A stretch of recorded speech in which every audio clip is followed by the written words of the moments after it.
इस वीडियो को एक कहानी के माध्यम से शुरुआत करते हैं। एक गरीब लड़का था। उनके माँ बाप खेत बेचकर लोगों से उधारी लेकर उन्हें पढ़ाया लिखाया और लड़का बहुत बड़ी डिग्री ले लेता है। वह क्रिश्चियन था पर उसने कभी चर्च में कदम नहीं रखा था।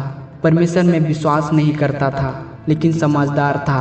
पर उसके पास डिग्री रहते हुए भी उन्हें कोई जॉब नहीं मिल पा रहा था। 1 साल हुआ, 2 साल हुआ, तब भी उनको जॉब नहीं मिल पा रहा था। उनके पास खाने के लिए कुछ नहीं बचता है, क्योंकि उन्होंने बेटे को पढ़ाने में अपना खेत भी बेच देता है। लोग उनको अपना उधारी मांगने लगता है।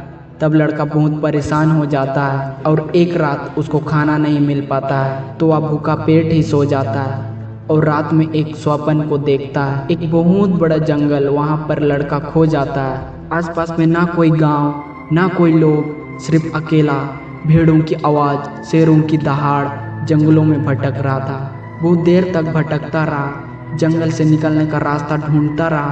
भटकते भटकते रात हो जाती है और बहुत ही भूखा प्यासा हो जाता है, मरने वाला हो जाता है। तो वह परमेश्वर को याद करता है और परमेश्वर से प्रार्थना करता है। नीति वचन अध्याय 8 का 35 में लिखा है, जो भी मुझे खोजता है वह जीवन पाता है और प्रभु का अनुग्रह प्राप्त करता है। हे परमेश्वर, मैं मरने वाला हूँ, लेकिन मेरा एक आखिरी इच्छा है, मुझे इस सुनसान जंगल से बाहर निकाल दो।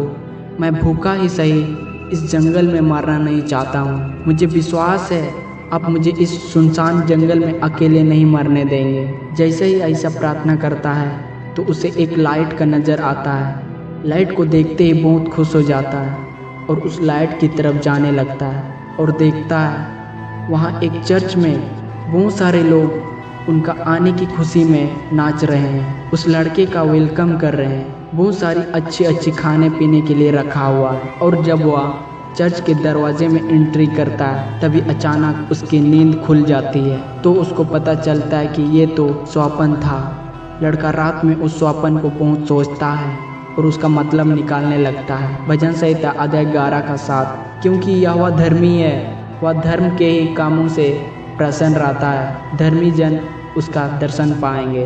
वह समझदार लड़का था, स्वप्न का मतलब निकाल लिया।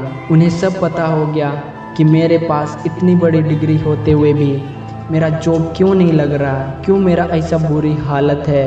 क्योंकि मैं परमेश्वर से नहीं मांगता हूँ, प्रार्थना नहीं करता हूँ, उन पर विश्वास नहीं करता हूँ, कभी चर्च नहीं जाता हूँ। इसीलिए आज तक मेरा कुछ काम अच्छा नहीं हुआ है। इसीलिए आज तक मैं ऐसे ज़िंदगी जी रहा हूँ। और दूसरे दिन से हर रोज़ जॉब के लिए प्रभु से प्रार्थना करता है और यकीन करने लगता है अब मुझे जॉब जरूर मिलेगा, अब मुझे परमेश्वर जरूर सहायता करेगा।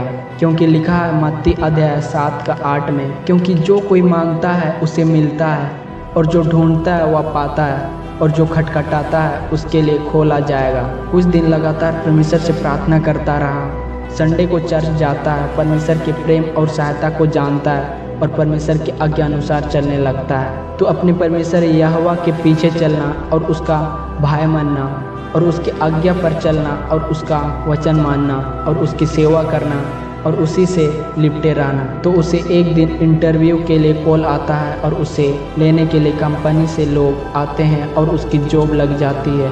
तब परमेश्वर से कहता है, आपका धन्यवाद हो, यह सब आपकी इच्छा से हुआ।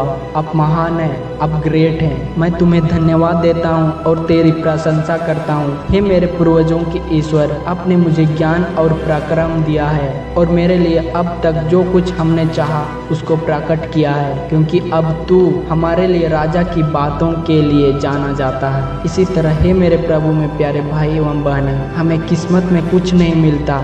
जब तक परमेश्वर ना चाहे तो हमें पानी तक नहीं मिल पाता है। सब कुछ परमेश्वर के हाथ में है। इसीलिए हम जो कुछ भी काम करें तो हमें परमेश्वर को याद करना चाहिए, प्रार्थना करना चाहिए, तब वह हमारे सभी कार्यों को संभव करेगा। वचन से या काम से जो कुछ भी करो सब प्रभु यीशु के नाम से करो और उसके द्वारा परमेश्वर पिता का धन्यवाद करो। आमीन।